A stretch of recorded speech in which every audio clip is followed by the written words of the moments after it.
누군가는 말한다. 시간이 지나면 다 괜찮아진다고. 하지만 아무런 예고도 없이 나를 철저히 버리고 떠난 사람을 어떻게 잊을 수 있을까? 더구나 그 뻔뻔한 웃음까지 직접 들어야 했던 나로서는 숨을 삼키며 버텼다. 그리고 조용히 결심했다. 이 이야기는 내가 어떻게 다시 일어섰는지에 대한 기록이다. 아내는 나를 배신하고 아무 말 없이 짐을 싸서 집을 떠났다. 남겨진 나는 산산조각 난 심장과 혼란, 그리고 깊은 외로움 속에 갇혀 있었다. 그러던 어느 날 이다은이 새로운 남자라는 조영석이 전화로 나를 조롱했다. 나는 차분히 대답했다.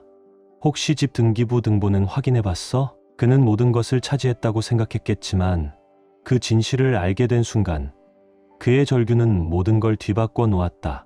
그날 아침 나는 어색할 정도로 고요한 침묵 속에서 눈을 떴다. 아무도 없는 집이라 해도 이렇게까지 부자연스러운 정적은 낯설었다.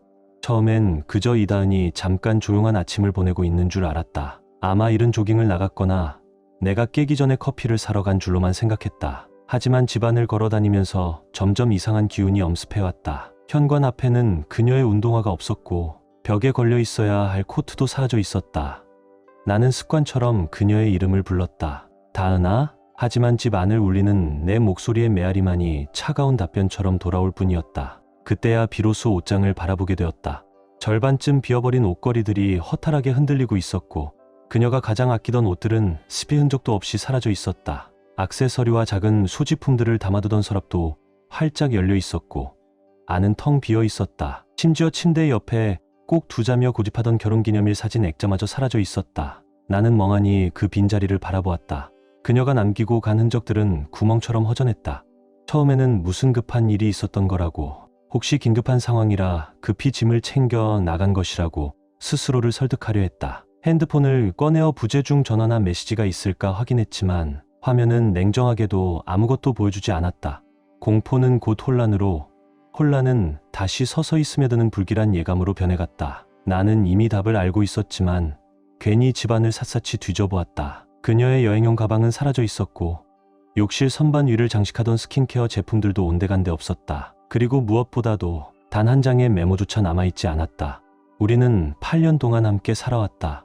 이다은은 내 인생의 동반자였고 가장 친한 친구였으며 나의 미래를 함께 꿈꾸던 여자였다. 물론 부부 사이에 다툼이 없을 수는 없었다. 하지만 이 정도로 모든 걸 내던지고 사라질 만큼 나쁘다고는 생각해 본 적이 없었다. 작별 인사도 없이, 이유 설명도 없이 그렇게 흔적을 지워버린 것이다. 나는 텅 빈 침대의 끝자락에 주저앉았다. 언제 이렇게 커졌을까 싶은 침대 위에서 머릿속은 미친 듯이 과거를 되감기 시작했다. 무언가 놓친 게 있었던 걸까? 어떤 신호라도 있었던 걸까? 지난 몇 주간의 대화 하나하나, 사소한 순간들까지 샅샅이 떠올려 보았다. 분명 다툼은 있었다.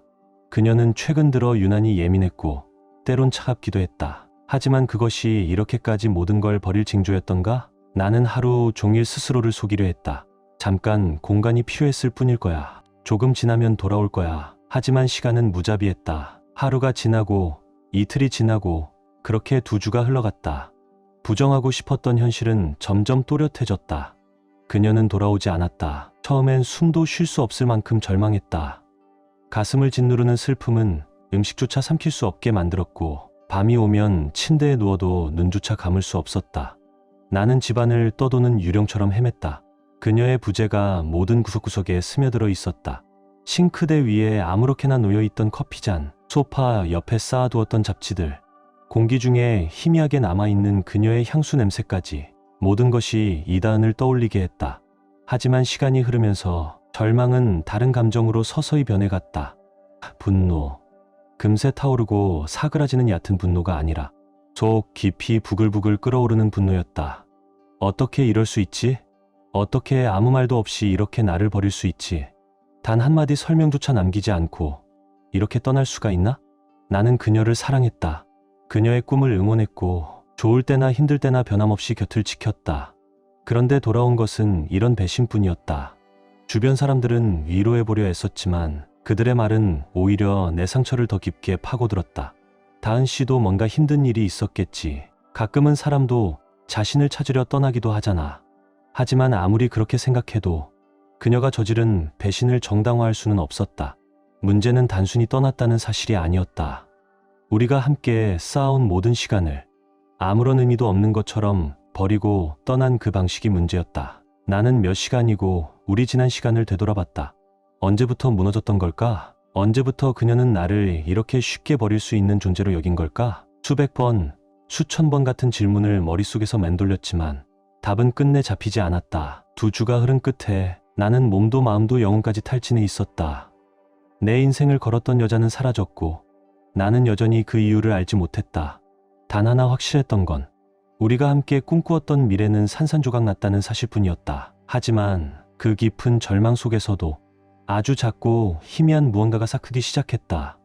아직 이름 붙일 수 없는 감정, 아주 깊숙한 곳에 숨어있던 결심의 씨앗이었다. 그때는 몰랐지만 나는 곧 내가 몰랐던 나 자신을 마주하게 될 것이었다. 2주 동안 이어진 침묵 속에서 나는 이다은이 돌아오지 않으리라는 사실을 조금씩 받아들이기 시작했다. 그러나 그녀가 남긴 질문들은 여전히 날 갉아먹고 있었다.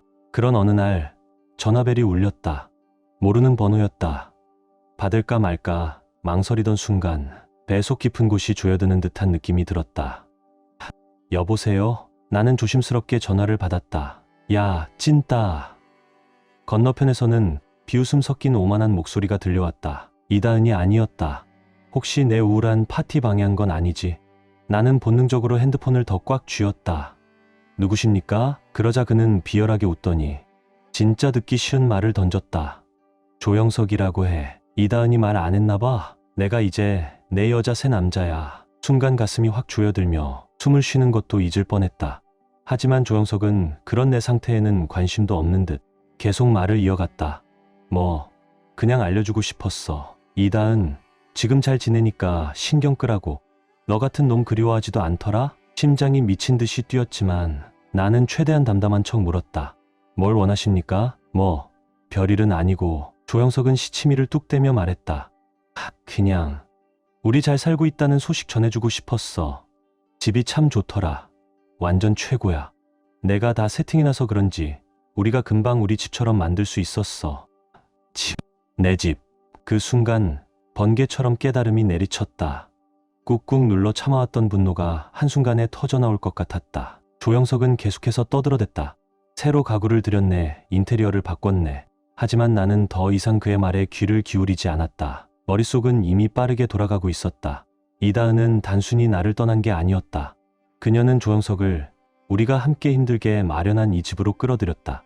내가 피땀 흘려 관리해온 이 공간에 어쨌든 고맙다. 조영석은 빈정거리는 목소리로 덧붙였다. 넌 쓸모있는 놈이었네, 결국. 나는 느리게 숨을 들이쉬었다. 화를 드러내는 순간 그가 원하는 대로 될 터였다. 그럴 수는 없었다. 조영석 씨. 나는 낮고 단단한 목소리로 그의 말을 끊었다.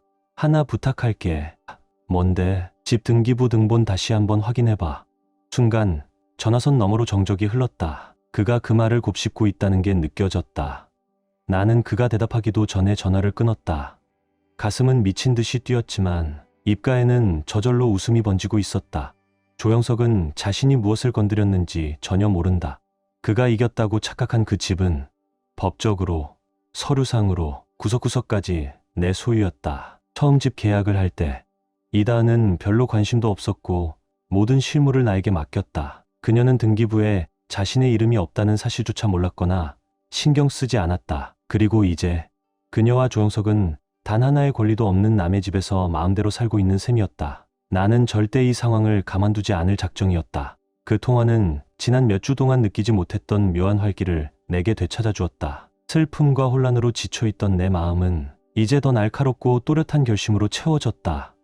나는 앉은 자리에서 술 한 잔을 따라 부엌 테이블에 앉았다. 핸드폰을 내려다보며 조영석이 곧 진실을 깨닫고 다시 전화를 걸어올 날을 기다렸다. 그 순간을 상상하는 것만으로도 나도 모르게 작은 만족감이 피어올랐다.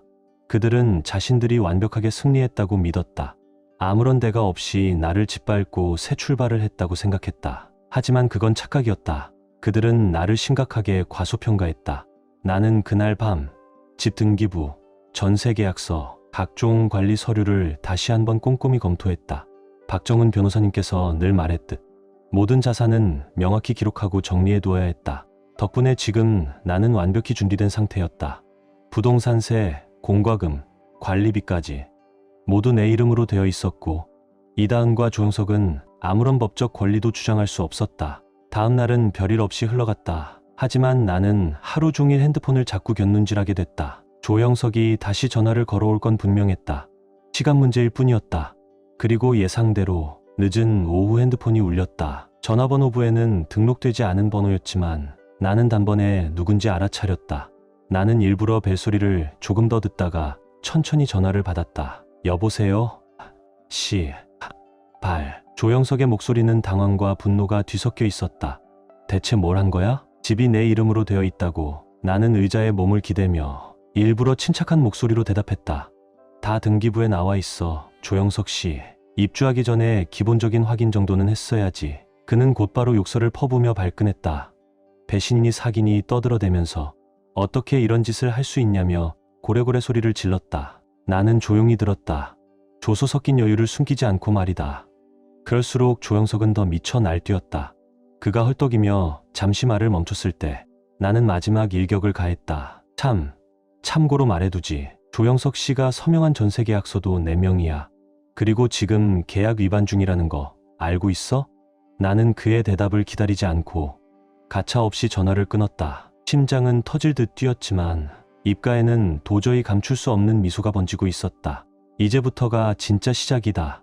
조영석의 당황한 전화를 끊은 이후 오랜만에 느껴보는 묘한 만족감에 온몸이 전율했다. 단순히 그를 이긴 것이 아니었다.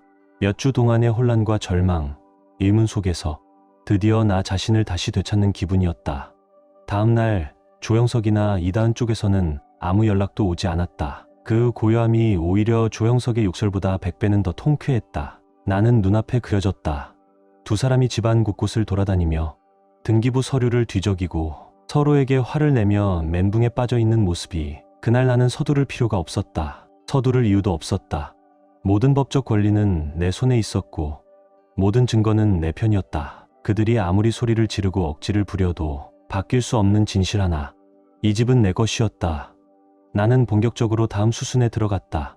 오랫동안 내 부동산 관리를 도와준 박정은 변호사님에게 연락했다. 상황을 설명하자 박 변호사님은 키득거리며 웃음을 참지 못했다. 그러니까 정리하자면 그는 웃음을 터뜨리며 말했다. 아내분이 집을 나가서 다른 남자랑 살고 있는데 그 집이 고객님 소유라는 거죠? 대략 그렇습니다. 나 역시 웃음을 삼키며 답했다. 박정은 변호사님은 고개를 절레절레 흔들었다. 영화 같은 일이네요. 근데 좋은 소식은 걱정하실 필요 없다는 겁니다. 등기부는 고객님 이름으로 되어 있고 전세계약서도 고객님 명의입니다. 그들은 명백한 계약 위반 상태예요. 좋습니다. 나는 단호히 말했다. 이제 더 이상 좋게 넘어갈 생각 없습니다. 바로 조치해 주시죠. 박 변호사님은 고개를 끄덕이며 말했다. 네, 바로 계약 해지 통보서를 준비하겠습니다.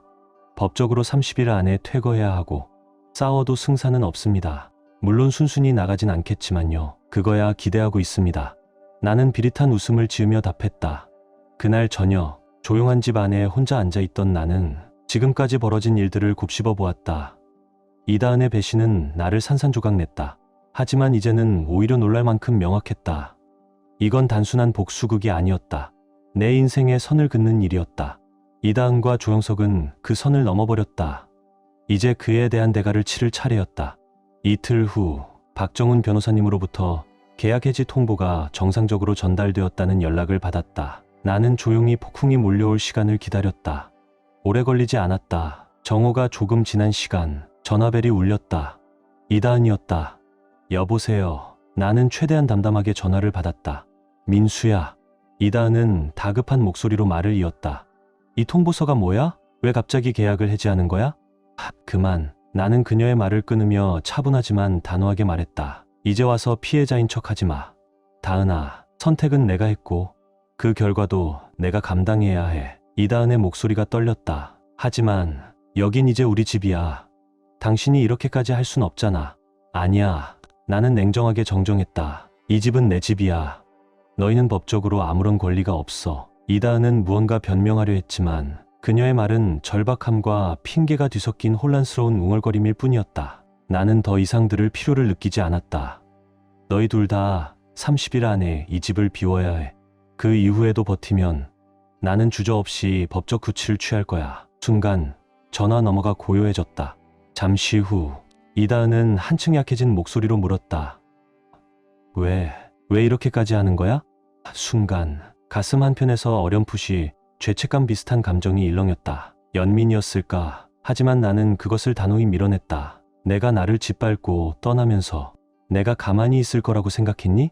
내가 만든 결과야. 다은아, 이제 내가 감당할 차례야. 나는 그녀가 대답하기도 전에 전화를 끊었다. 그날 저녁 또 다른 전화가 걸려왔다. 이번엔 조영석이었다. 예상대로 그는 분노로 거의 비명을 지르고 있었다.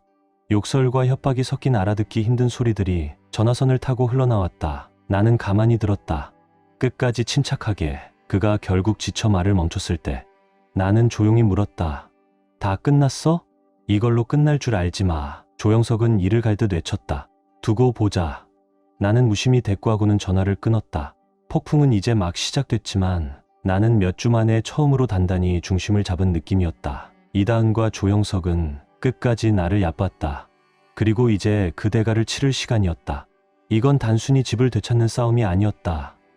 내 삶을 다시 되찾는 싸움이었다. 그리고 계약 해지 통보의 후폭풍은 내 예상보다 훨씬 빠르고 거세게 몰아쳤다. 다음 날 아침 내 핸드폰에는 이다은과 조영석이 보낸 수십 통의 부재중 전화와 메시지가 쏟아져 있었다. 애원에서 협박까지. 절박함과 분노가 뒤섞인 그들의 몸부림은 오히려 나에게 통쾌함을 안겨줬다. 나는 아무 답도 하지 않았다. 이제는 말로 할 게 없었다. 법적 절차는 이미 시작되었고 그들이 아무리 발버둥 쳐도 소용없었다. 30일 카운트다운은 이미 시작됐다. 멈출 수 없는 시계였다. 정오쯤 조영석의 메시지들은 결국 또 한 통의 전화로 이어졌다. 나는 이번에는 그가 어떤 핑계를 대려나 싶어 궁금해하며 전화를 받았다. 넌 정말 큰 실수를 하고 있어. 조영석은 분노를 억누른 듯한 목소리로 말을 뱉어냈다. 우릴 이렇게 내쫓을 순 없어. 여긴 이제 우리 집이라고. 우리 집? 나는 일부러 놀란 척 되물었다. 재밌네. 조영석 씨. 내가 마지막으로 확인했을 땐 등기부에 내 이름이 있었고 너희는 명백히 전세 계약을 위반한 상태였거든. 그는 무언가 반박하려 했지만 입을 달싹이다. 결국 아무 말도 못했다. 이건 불공평해. 조영석은 마침내 짜증 섞인 소리로 말했다. 나랑 다은이는 여기서 새로운 삶을 시작했단 말이야. 남의 집에서 시작한 삶이라. 나는 냉정하게 받아쳤다. 그런 생각은 입주하기 전에 했어야지. 그의 목소리는 점점 공격적으로 변해갔다. 내가 가만히 있을 줄 알았어? 끝까지 싸울 거야. 행운을 빈다. 나는 담담하게 대답했다. 법은 내 편이야, 조영석 씨. 그 에너지는 이삿짐 싸는 데 쓰는 게 좋을걸? 나는 그의 대답을 듣기도 전에 전화를 끊었다. 가슴 한켠에서 짜릿한 통쾌함이 피어올랐다. 조영석의 허세는 이미 무너지고 있었다. 이다은도 머지않아 무너질 게 분명했다. 역시나 몇 시간 후 이다은에게서 전화가 걸려왔다. 이번엔 분노가 아니라 간절함이 배어 있었다. 민수야, 제발. 이다은의 목소리는 떨리고 있었다. 우리 그냥 얘기 좀 할 수 있을까? 이게 너무 걷잡을 수 없게 돼버렸어. 얘기할 필요 없어. 다은아. 나는 차갑게 대답했다. 내가 선택한 결과야. 지금은 그 대가를 치를 시간일 뿐이야.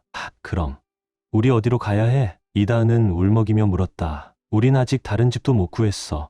이렇게 우리를 버릴 순 없잖아. 나는 잠시 침묵했다. 그녀의 말이 허공에 맴돌았다. 한때 사랑했던 여자의 절박한 목소리에 잠깐 흔들릴 뻔했지만 곧 정신을 다잡았다. 나는 그녀가 아무 말도 없이 나를 버리고 떠난 그날을 떠올렸다. 조영석이 나를 조롱하며 걸었던 첫 번째 전화, 텅 빈 집에서 미쳐버릴 듯한 고독을 버텨야 했던 그 2주 동안의 악몽을. 그런 건 그때 생각했어야지. 나는 냉정하게 말했다. 이건 더 이상 내 문제가 아니야. 다은아, 내가 그렇게 만든 거야. 이다은은 무언가 변명하려 했지만 나는 더 들을 이유가 없었다. 그녀의 말을 끊고 전화를 끊었다. 기이할 정도로 쓸쓸하면서도 묘하게 해방감을 느꼈다. 처음으로 나는 집뿐 아니라 내 인생도 온전히 내 손에 쥔 듯했다. 그 후 며칠 동안 내 쪽은 조용했다. 하지만 그들 쪽은 분명 아수라장이었을 것이다. 공통 지인들이 하나둘 연락을 해왔다. 그들의 메시지에는 호기심과 약간의 가십성 분위기가 섞여 있었다. 진짜야? 다은 씨랑 그 남자 집에서 내쫓았다는 거? 응. 나는 짧게 답했다. 거긴 원래 내 집이야. 반응은 다양했다. 놀라움, 지지, 그리고 한편으로는 통쾌해하는 분위기도 있었다. 확실한 건 하나였다. 사람들은 점점 이다은과 조영석의 가식 뒤를 보기 시작했다는 것. 그들이 배신 위에 쌓으려던 가짜 삶은 서서히, 그러나 확실하게 무너지고 있었다. 이사 기한이 다가올수록 이다은과 조영석에게서 오는 연락은 점점 줄어들었다. 아마도 그들은 새 거처를 찾느라 정신이 없었을 것이다. 나는 그 조용함이 오히려 편했다. 찾아오는 침묵은 오히려 반가웠다. 그들의 소란이 더 이상 내 인생을 지배하지 않는다는 걸 상기시켜주는 증거 같았다. 이사 기한 당일, 나는 퇴근 후 집에 들러 그들이 정말 나갔는지 확인했다. 진입로에 차를 세우며 보니 집 안불은 꺼져 있었고 커튼은 굳게 닫혀 있었다. 집은 고요했다. 그리고 텅 비어 있었다. 나는 조심스레 현관문을 열었다. 그리고 알 수 없는 평온함이 나를 맞이했다. 그들은 정말 떠나 있었다. 방들을 하나하나 거닐면서 어깨를 짓눌렀던 무거운 짐이 서서히 풀려나가는 걸 느꼈다. 한때 배신과 절망으로 얼룩졌던 이 집은 다시 나만의 공간이 되어 있었다. 하지만 이번에는 달랐다. 공기마저도 가벼워진 듯했다. 마치 이 집을 짓눌렀던 부정적인 기운이 모두 사라진 것처럼 나는 거실 한가운데에 멈춰 섰다. 그리고 깨달았다. 이건 단순히 한 챕터가 끝난 것이 아니었다. 완전히 새로운 시작이었다. 이다은과 조영석은 내게서 모든 걸 빼앗으려 했지만 결국 그들은 나를 자유롭게 해줬을 뿐이었다.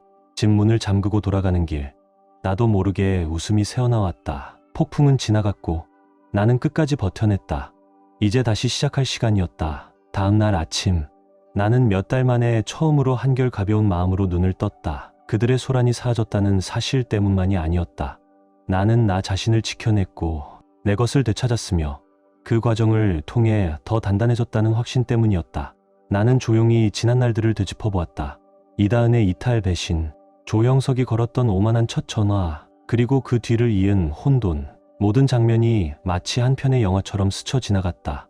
하지만 이제 엔딩 크레딧은 다 올라갔고 나는 새로운 챕터를 쓸 자유를 얻었다. 그날 아침, 나는 다시 집으로 향했다. 하늘은 맑고 공기는 상쾌했다. 모든 것이 가능할 것 같은 그런 날이었다. 현관문을 열고 들어섰을 때 나는 집 안을 감싼 고요함에 잠시 멈춰 섰다. 그 고요함은 더 이상 쓸쓸하거나 슬프지 않았다. 그저 평화로웠다. 비어있는 공간이었지만 어딘가 정화된 느낌이었다. 모든 부정적인 기억과 감정이 씻겨나간 것처럼 나는 방마다 걸어다니며 수리해야 할 부분과 교체가 필요한 것들을 메모해갔다. 예상했듯 이다은과 조영석은 집을 깔끔하게 비우진 않았다. 벽에는 스크래치와 얼룩이 남아있었고 바닥에는 여기저기 긁힌 자국들이 있었다. 게다가 묘하게 불쾌한 냄새도 희미하게 남아있었다. 하지만 이상하게도 그 어떤 것도 나를 짜증나게 하지 않았다. 오히려 이 공간을 다시 내 손으로 새롭게 꾸밀 수 있는 기회처럼 느껴졌다. 그날 오후, 나는 청소업체와 인테리어 업체를 불렀다.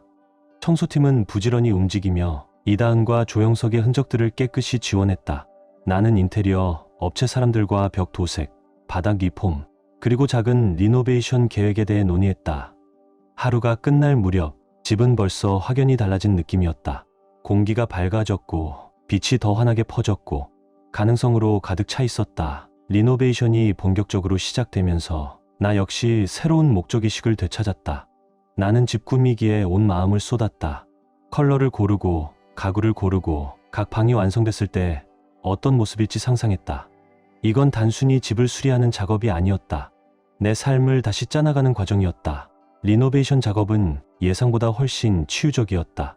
벽에 새로 페인트를 칠하는 것은 마치 과거를 깨끗이 지워버리는 것 같았고 바닥을 다시 다듬는 것은 흔들리지 않는 단단한 기반을 다지는 일 같았다. 집안의 작은 변화 하나하나가 단순히 공간을 되찾는 것 이상의 의미를 가졌다. 이다은과의 결혼 생활 속에서 내가 잃어버렸던 나 자신을 되찾아가는 과정이었다. 리노베이션 외에도 나는 오래된 친구들과 다시 연락을 시작했다. 가장 친했던 친구 김진우는 적어도 일주일에 한 번은 나를 집 밖으로 끌어내는 걸 사명처럼 여겼다. 언제까지나 처박혀 있을 순 없지 않냐? 어느 날 술집에서 맥주잔을 부딪히며 그가 말했다. 이제 다시 살아야지. 물론 그는 옳았다. 나는 조금씩 세상으로 다시 나가기 시작했다. 오랫동안 옷장 안에 방치돼 있던 카메라를 꺼내 다시 사진을 찍기 시작했고, 헬스장에도 등록해서 그동안 쌓였던 분노와 에너지를 건강한 방향으로 쏟아부었다. 심지어 지역 등산 동호회에도 가입해 예전에는 가볼 엄두도 못 냈던 산길들을 하나씩 밟아나갔다. 나 자신에게 집중할수록 이다은과 조영석에 대한 생각은 점점 희미해졌다. 한때 심장을 쥐어뜯던 그들의 배신은 이제 먼 기억 속의 조각이 되어갔다. 그들이 어디서 무엇을 하든 이젠 아무런 관심도 없었다. 내 인생은 앞으로 나아가고 있었고 그들은 더 이상 내 이야기에 존재하지 않았다. 몇 주 후, 집 리노베이션이 모두 끝났을 때 나는 김진우를 저녁 식사에 초대했다. 새롭게 꾸민 식당에서 맥주를 마시며 웃고 추억을 나누는 동안 나는 내가 얼마나 멀리 왔는지 실감할 수 있었다. 한때 절망의 상징이었던 이 집은 이제 평화와 가능성의 공간이 되어 있었다. 이제 이곳은 단순한 집이 아니었다. 내 집이었다. 그날 밤, 김진우가 돌아간 후 나는 오랜만에 뿌듯함이라는 감정을 느꼈다. 배신과 상처, 굴욕을 모두 견뎌냈다. 그리고 더 강해진 나로 여기까지 왔다. 이 집은 그 증거였다. 내 회복력과 결단에 살아있는 증거. 나는 거실에 서서 달빛에 물든 마당을 바라보았다. 아직 해야 할 일은 많았다. 집도, 내 인생도. 하지만 이번에는 달랐다. 나는 준비가 되어 있었다. 앞으로의 미래는 온전히 내 것이라는 걸. 그리고 이제는 그 누구에게도 빼앗기지 않을 거라는 걸. 집이 완전히 복구되고 내 삶에도 점차 평온이 찾아왔을 때 나는 이다은과 조영석과의 이야기도 완전히 끝났다고 생각했다. 하지만 인생이 그렇게 깔끔하게 끝나는 경우는 드물다. 어느 날 조영석 쪽 변호사로부터 편지 한 통을 받았을 때 나는 웃음을 터뜨릴 수밖에 없었다. 내용은 어처구니 없었다. 나를 상대로 부당하게 강제퇴거를 시켰다며 정신적 피해에 대한 보상을 요구하는 내용이었다. 뻔뻔함도 이 정도면 예술이었다. 몇 주 전만 해도 나를 조롱하던 인간이 이제는 피해자 코스프레를 하고 있었다. 나는 그 편지를 박정훈 변호사님께 건넸다. 편지를 훑어본 박 변호사님은 피식 웃더니 말했다. 이건 그냥 필사적인 허세입니다. 그는 편지를 탁자 위에 툭 던졌다. 저 사람들은 법적으로 아무런 근거가 없습니다. 박정훈 변호사님의 확신에 찬 말에 나는 한결 안도할 수 있었다.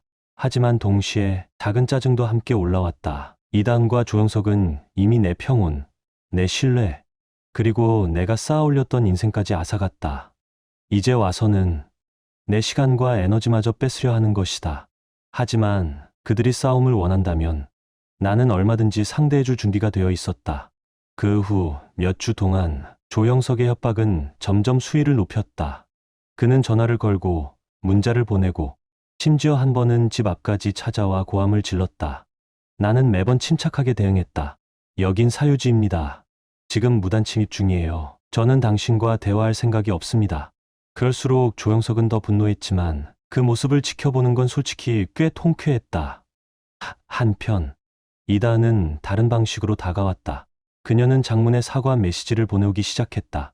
자신은 조영석에게 속았다고, 모든 걸 깊이 후회하고 있다고. 난 이런 식으로 끝내고 싶지 않았어. 민수야, 나는 혼란스러웠어. 큰 실수를 한 거야. 제발 우리 얘기할 수 있을까? 몇 달 전이었다면 그녀의 말에 흔들렸을지도 모른다. 하지만 이제는 아니었다. 사과를 받아줄 시간은 이미 오래전에 지나갔다. 나는 이다은의 메시지에 답하지 않았다. 그리고 어느 순간 그녀의 연락도 끊겼다. 하지만 조영석은 쉽게 포기하지 않았다. 그의 변호사는 다시 한번 편지를 보내왔다.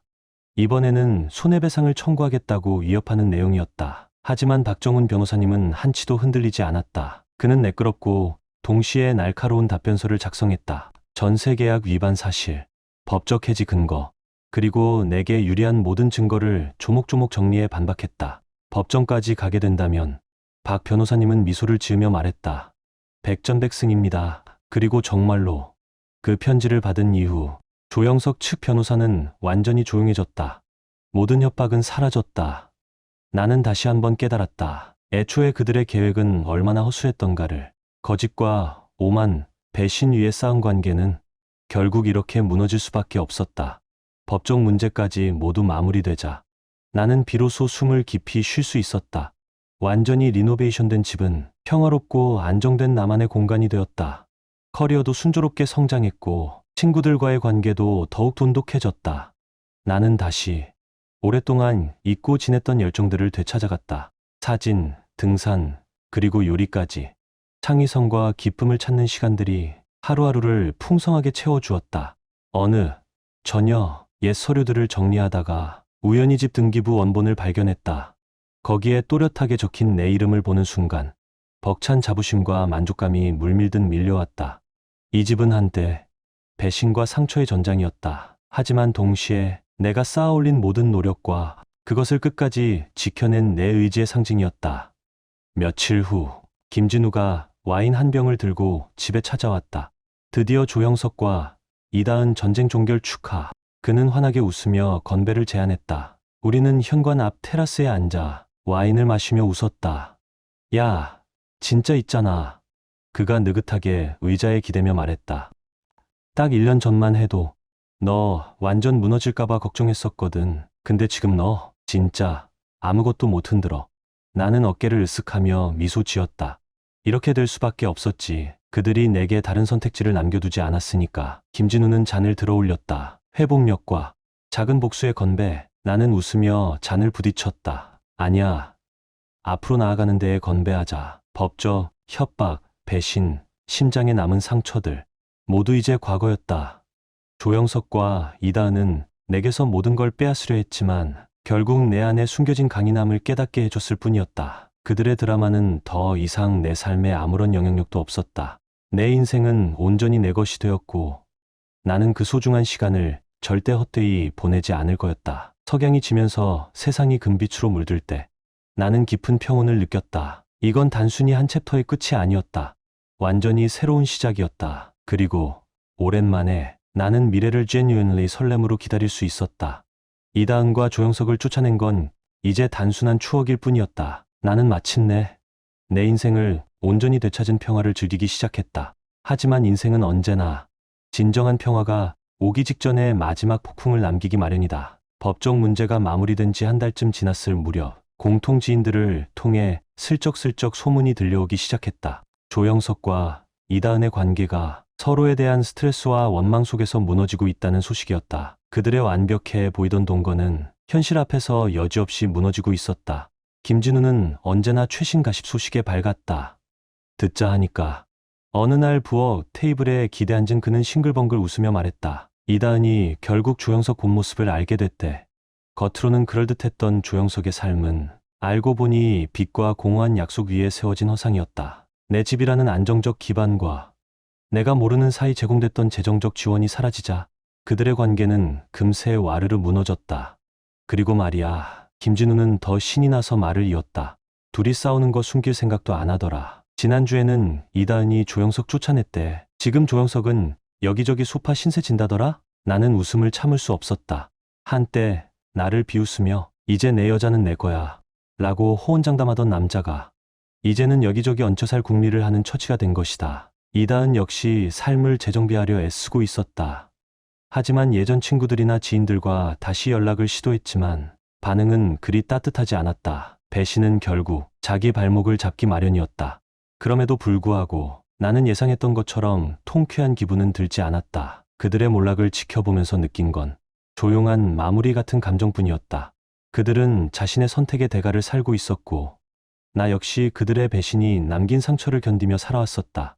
다만 나는 그 상처를 기반으로 다시 일어섰고 그들은 그 상처에 무너졌을 뿐이다. 어느 날 오후 정원을 정리하고 있을 때였다. 핸드폰이 진동하며 메시지가 도착했다. 보낸 사람은 이다은이었다. 나는 한참을 망설였다. 그녀가 이제 와서 무슨 말을 하려는 걸까? 조심스럽게 메시지를 열었다. 민수야, 내게 이런 걸 부탁할 자격이 없다는 거 알아. 하지만 진심으로 사과하고 싶어. 이제야 알겠어. 내가 너에게 얼마나 큰 상처를 줬는지. 그리고 그런 나 자신이 정말 싫어. 조영석은 이제 내 삶에서 사라졌어. 그가 내가 생각했던 사람이 아니었다는 걸 뒤늦게야 깨달았어. 나는 어리석었고 이기적이었어. 내 인생에서 가장 소중했던 걸 스스로 버려버렸지. 용서해달라고 기대하지 않아. 그냥 정말 미안하다는 걸 알아줬으면 해. 나는 그녀의 메시지를 2번 읽었다. 그리고 아무런 답장 없이 핸드폰을 옆에 내려두었다. 예상치 못했던 사과였지만 솔직히 내 안에는 별다른 감정이 일지 않았다. 분노도 따지고 싶은 마음도 없었다. 그저 무덤덤할 뿐이었다. 이다은의 후회는 그녀가 짊어져야 할 몫이지 내가 구원해줄 이유는 없었다. 며칠 뒤 김진우를 통해 들은 소식에 따르면 조영석이 이다은에게 연락을 시도했다고 했다. 다시 관계를 회복하고 싶어 했다고. 하지만 이다은은 단호하게 거절했다는 것이다. 이제야 진짜 그의 본 모습을 봤다는 듯이. 참 아이러니했다. 그녀는 더 나은 삶을 꿈꾸며 나를 떠났다. 하지만 결국 그 꿈은 거짓 위에 세워진 모래성에 불과했다는 걸 깨닫게 된 것이다. 그들이 만들어낸 드라마는 저 멀리서 조용히 무너져가고 있었고 그와 동시에 내 삶은 놀라울 만큼 건강하게 성장하고 있었다. 완전히 새롭게 단장된 집은 이제 진짜 나를 닮은 공간이 되어 있었다. 평온하고 단단하고 가능성으로 가득 찬. 나는 사진을 더욱 본격적으로 시작했다. 취미를 넘어 삶의 새로운 기쁨을 가져다주는 열정으로 자리 잡았다. 주말이면 카메라를 들고 산길을 걷고 노을을 담으며 세상의 아름다움을 다시금 발견하는 시간이 되었다. 그리고 무엇보다 어둠 속에서도 묵묵히 내 곁에 있어준 친구들이 있었다. 김진우는 여전히 변함없는 존재였다. 나를 이끌어내어 사람들 속으로 끌어넣고 때로는 등 떠밀듯 새로운 세상에 던져넣었다. 야, 너 혼자 집에 처박혀 있을 사람 아니거든? 어느 날 뒷마당 바비큐 파티에서 맥주를 내 손에 쥐어주며 그가 말했다. 세상은 지금 새로 태어난 민수를 기다리고 있어. 연애를 다시 시작할 준비가 된 것은 아니었지만 적어도 가능성을 느끼기 시작했다. 등산 모임에서 항상 내 옆을 걷던 여성이 있었다. 힘든 산길도 웃음으로 밝혀주는 그런 사람이었다. 사랑은 아니었다. 아직은. 하지만 분명히 무언가 있었다. 새로운 시작을 향한 가느다란 불씨 같은 것. 이다은과 조영석의 인생은 이제 타인의 교훈처럼 들렸다. 배신 위에 쌓은 관계가 얼마나 쉽게 무너질 수 있는지를 보여주는 이야기. 나는 그들이 불행하길 바라지도 않았지만 그들의 구원을 바라며 시간을 허비할 생각도 없었다. 그건 그들 스스로 풀어야 할 몫이었다. 나처럼 어느 저녁 완전히 새롭게 꾸며진 집의 현관에 서서 주황빛과 분홍빛으로 물든 하늘을 바라보았다. 그동안의 혼란과 상처와 분노는 모두 과거로 흘러갔다. 이제 내 앞에 남은 건 가능성으로 가득 찬 미래였다. 그리고 나는 그 미래를 두 팔 벌려 맞이할 준비가 되어 있었다. 조영석과 이다은의 드라마는 이제 완전히 내 삶에서 사라졌다. 나는 마침내 온전히 나만의 삶을 살아가고 있었다. 한때 배신과 절망의 전장이었던 집은 이제 평화와 희망의 안식처가 되었다. 하루하루 새로운 성장의 기회들이 다가왔고 나는 그 모든 순간을 맘껏 받아들였다. 마지막 페인트가 말라가고 가구가 완벽하게 제자리를 찾은 그 집처럼 나 역시 새로운 산 속에 단단히 자리 잡고 있었다. 집 구석구석마다 이제는 온전히 나의 취향과 성격이 담겨 있었다. 타협도 거짓과 배신으로 얼룩졌던 흔적도 더 이상 남아있지 않았다. 완전히 새로 시작하는 느낌. 나는 그 매 순간을 진심으로 음미하고 있었다. 집이 더 이상 프로젝트가 아닌 지금 나는 본격적으로 나를 다시 세우는 데 집중했다. 심리 상담은 여전히 회복 과정의 핵심이었다. 언제나처럼 날카롭고 따뜻한 통찰로 내 안에 남아있던 깊은 상처를 함께 들여다보게 도와주었다. 치유는 있는 게 아닙니다. 어느 세션에서 박사님은 조용히 말했다. 아픈 기억을 평화롭게 품어내는 과정이에요. 나는 그 말을 마음 깊이 새겼다. 옛 기억들을 다시 떠올리면서도 쓴 감정에 빠지지 않고 호기심을 가지고 바라보려 노력했다. 내가 놓쳤던 것은 무엇이었을까? 어떤 신호를 무시했던 걸까? 이 과정은 쉽지 않았다. 때로는 과거의 무게가 나를 짓누를 것처럼 느껴졌다. 하지만 반드시 필요한 시간이기도 했다. 매번 상담이 끝날 때마다 나는 한층 가벼워진 기분을 느꼈다. 마치 몇 년간 짊어지고 있던 감정의 짐을 하나씩 내려놓는 것처럼. 한편 내 사회적 관계도 점점 넓어져 갔다. 김진우는 여전히 변함없는 격려자였다. 야, 이젠 충분히 껍질 속에 있었잖아. 어느 날 저녁 식탁 너머로 그가 말했다. 이제는 날개 펼칠 때야. 그래서 나는 그렇게 했다. 지역 사진 동호회에 가입해 사진을 사랑하는 사람들과 어울리기 시작했다. 주말마다 숲을 걷고 숨은 해변을 찾아가고 카메라를 들고 노을을 쫓았다. 찍는 한 장 한 장의 사진마다 나는 작은 승리를 느꼈다. 아픔을 겪고 난 이후에도 세상은 여전히 아름답다는 것을 확인하는 시간이었다. 등산 모임에서도 더 많은 시간을 보내게 되었다. 항상 내 옆을 함께 걸어주던 그녀. 이름은 한서연이었다. 힘든 오르막길에서도 서연은 가벼운 농담과 웃음으로 내 발걸음을 가볍게 해주었다. 그녀는 단순히 착한 사람이 아니었다. 진심이 느껴지는 사람이었다. 나는 그런 진정성을 얼마나 갈망하고 있었는지 그녀를 만나고 나서야 깨달았다. 하이킹 후 함께 마시는 커피, 끝없이 이어지는 대화. 사랑이라고 부를 수는 없었다. 아직은. 하지만 분명 무언가 있었다. 진짜였고, 소중했고, 조심스럽게 키워볼 만한 무언가. 그 사이, 이다은과 조영석의 존재는 점점 더 희미해졌다. 가끔 공통 지인들을 통해 들려오는 소식은 더 이상 내 마음을 흔들지 않았다. 이다은은 생계를 위해 소매업 일자리를 전전했고, 조영석은 또 다른 순진한 대상을 찾아 떠돌고 있었다. 그들의 이야기는 이제 분노도 슬픔도 아닌 그저 멀리서 들려오는 메아리 같았다. 내가 살아온 삶은 그들과는 완전히 다른 길 위에 있었다. 어느 저녁 나는 새롭게 가꾼 정원을 바라보며 발코니에 서 있었다. 한때 배신의 고통이 나를 삼킬 뻔했지만 이제 그것은 내 인생의 한 챕터에 불과했다. 회복력, 자기 존중, 그리고 경계를 세우는 법을 배운 시간. 나는 그 모든 과정을 거쳐 더 강하고 더 현명한 사람이 되어 있었다. 이 집은 한때 부서진 꿈의 상징이었지만 지금은 내 여정에 살아있는 증거였다. 이 집은 단순한 건물이 아니었다. 나의 성장과 나의 결단력, 그리고 역경 속에서도 다시 일어설 수 있었던 내 힘의 증거였다. 밤하늘에 별이 하나둘 떠오를 무렵 나는 조용히 잔을 들어 다가올 미래를 위해 건배했다. 오랜만에 나는 진심으로 평화를 느낄 수 있었다.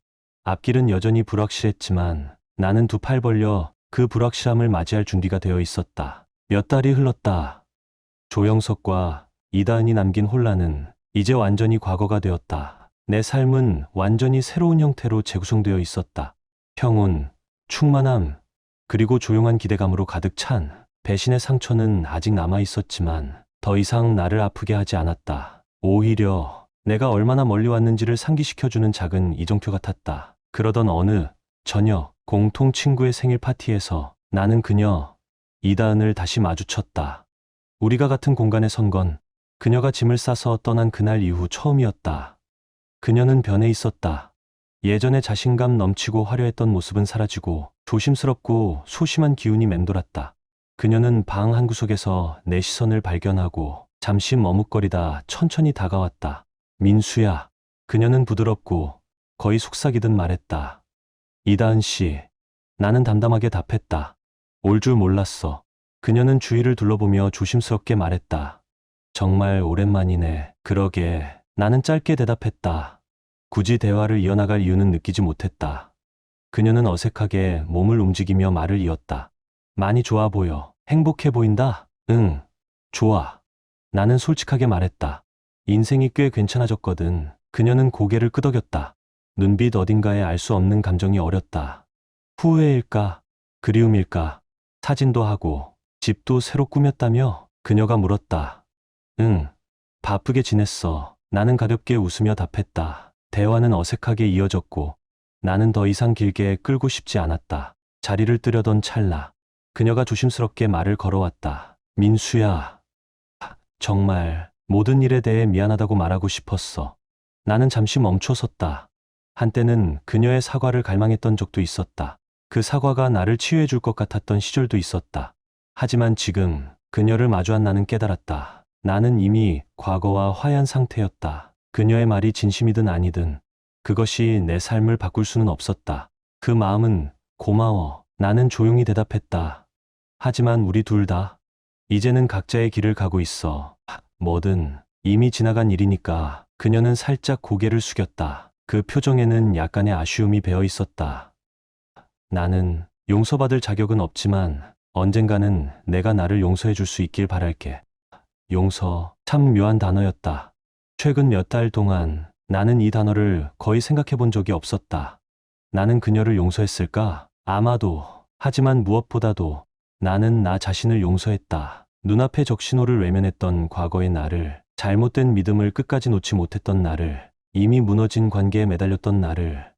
나는 스스로를 진심으로 용서했다. 이미 용서했어. 나는 스스로도 놀랄 만큼 담담하게 말했다. 너를 위해서가 아니라 나 자신을 위해서. 이다은의 눈이 촉촉해졌다. 뭔가 더 말하려는 듯 입을 열었지만 나는 손바닥을 들어 조용히 막았다. 잘 살아. 다은아. 그 한마디를 남기고 나는 등을 돌려 복잡하게 북적이는 사람들 사이를 뚫고 걸어 나왔다. 밖으로 나오자 차가운 저녁 공기가 얼굴을 스치며 묘한 해방감을 안겨주었다. 그 짧은 만남은 아직 남아있던 마지막 조각을 툭 정리해버린 듯 했다. 분노도 슬픔도 없었다. 오직 안도감만 남아있었다. 그 후 며칠 동안 나는 조용히 지난 시간을 되돌아보았다. 이제 평화와 창조의 공간이 된 집은 내 회복력의 상징이었다. 나의 우정은 더욱 깊어졌고 나의 열정은 다시 활짝 피어났다. 그리고 등산 모임에서 만난 한서연과의 관계는 조용하지만 아름다운 무언가로 자라나고 있었다. 삶은 그저 괜찮은 정도가 아니었다. 정말로 살아 숨쉬고 있었다. 나는 깨달았다. 진정한 마무리란 상대방의 사과나 인정을 통해 오는 것이 아니라 나 자신 안에서 앞을 향해 나아가겠다고 선택하는 데서 온다는 걸. 그리고 나는 그걸 해냈다. 이다은과 조형서, 이제 그들의 이야기는 나에게 아무런 의미도 없었다. 그들이 구원을 찾든 또다시 스스로 무너지든 그건 그들 몫이었다.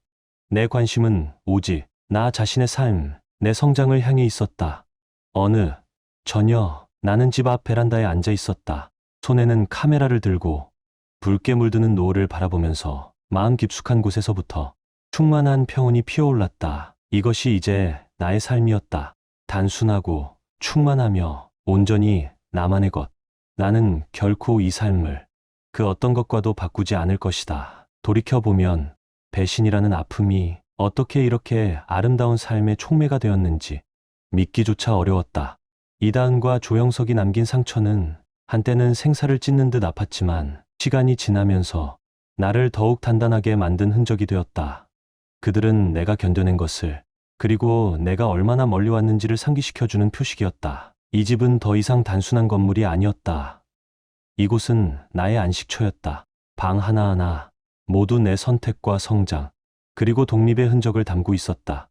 한때 허전하기만 했던 공간들은 이제는 웃음과 친구들과 새로운 추억들로 가득 차 있었다. 벽마다 걸린 사진들, 내가 걸었던 산길, 쫓아다녔던 일출, 다시 찾아낸 기쁨의 순간들이 담긴 사진들, 그리고 서연, 처음엔 가벼운 하이킹과 커피 한 잔에서 시작된 관계였지만 이제는 조용하고 단단한 동반자 관계로 피어났다. 그녀는 달랐다. 흔들림 없는 사람, 진심으로 다가오는 사람, 오랜 시간 거짓과 계산 속을 헤매던 내게 서연은 마치 맑은 강물 같은 존재였다. 그녀와 함께 있으면 더 이상 의심하거나 조심하거나 스스로를 숨길 필요가 없었다. 그저 삶 자체를 함께 즐길 수 있었다. 어느 저녁 정원을 함께 거니던 서연이 잔잔히 웃으며 말했다. 있잖아. 여기 정말 특별한 걸 만든 거야.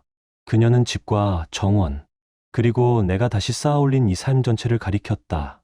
나는 멀리 수평선을 바라보며 천천히 고개를 끄덕였다. 쉽진 않았어. 그 모든 것이 분명히 가치 있었다. 고통스러웠던 순간도, 잠 못 이루던 밤들도, 한 걸음 한 걸음 힘겹게 내디뎠던 모든 시간이 결국은 나를 여기까지 데려다 주었다. 나는 나 자신을 소중히 여기는 법을 배웠고, 경계를 세우는 법을 익혔고, 정말 중요한 것들을 껴안을 수 있게 되었다. 가끔 이다은과 조영석의 소문이 흘러들어왔다. 이다은은 여러 일을 전전하며 생계를 꾸려가고 있었고, 한때 화려했던 그녀의 삶은 이제 아득한 과거가 되었다. 조영석은 예상대로 또 다른 여자를 찾아 떠났고, 그 뒤에는 부서진 약속과 엉망진창이 된 인간관계만이 남았다. 하지만 그들의 이야기는 이제 내 삶에 아무런 무게도 가지지 않았다. 그저 오래전에 끝낸 장의 희미한 메아리일 뿐이었다. 진짜 마무리는 어느 오후 우편함에 도착한 한 통의 편지로 찾아왔다. 보낸 사람은 이다은, 흔들리는 손글씨, 보낸 사람 주소조차 없는 봉투. 나는 한참을 망설이다 조심스럽게 편지를 열었다. 민수야, 내가 이 편지를 읽을지는 모르겠지만 나는 꼭 전하고 싶었어. 그동안 많은 시간을 돌이켜보며 내가 얼마나 깊은 상처를 남겼는지 알게 됐어.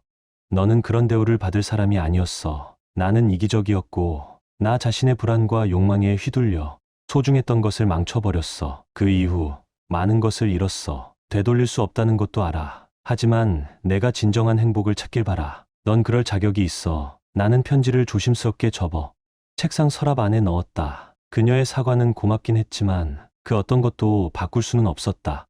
나는 이미 충분히 앞을 향해 걸어가고 있었다. 하지만 이 편지는 그 긴 이야기에 딱 맞는 에필로그처럼 느껴졌다. 이다은의 후회는 이제 그녀 스스로 감당해야 할 몫이었다. 계절이 몇 번 더 바뀌는 동안 나는 나만의 삶을 더욱 단단히 다져갔다. 사진은 어느덧 작은 비즈니스로 성장했고 사람들은 포트레이트와 자연 촬영을 의뢰하기 시작했다. 집은 친구들과 가족들이 자연스레 모이는 공간이 되었다. 웃음과 따뜻한 온기가 벽마다 가득 번졌다. 어느 저녁 나는 베란다에 서서 저물어가는 태양을 바라보았다. 그때 느꼈던 평화는 말로 다 할 수 없을 만큼 깊었다. 한때 나를 집어삼킬 듯 했던 대신의 기억은 이제 아득한 뒷배경이 되어 있었다. 조영석과 이다은이 나를 무너뜨리려 했던 그 순간들은 결국 나를 더 나은 나로 이끌어 주었을 뿐이었다. 이것이 내 삶이었다. 회복력, 자존감, 그리고 어떤 상처 앞에서도 다시 일어설 수 있다는 믿음 위에 쌓아 올린 삶. 앞으로 펼쳐질 미래는 무한히 열려 있었다. 그리고 오랜만에 나는 그 미래가 설렜다.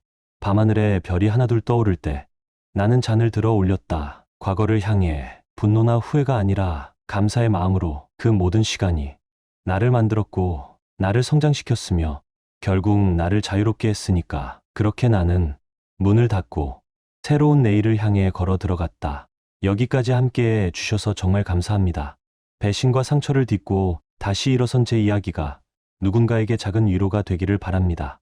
인생은 무너진 자리에서 다시 피어나는 법을 가르쳐 줬어요. 끝까지 함께해 주셔서 감사드리며 구독과 좋아요로 응원해 주시면 큰 힘이 됩니다. 다음 이야기에서 또 만나요.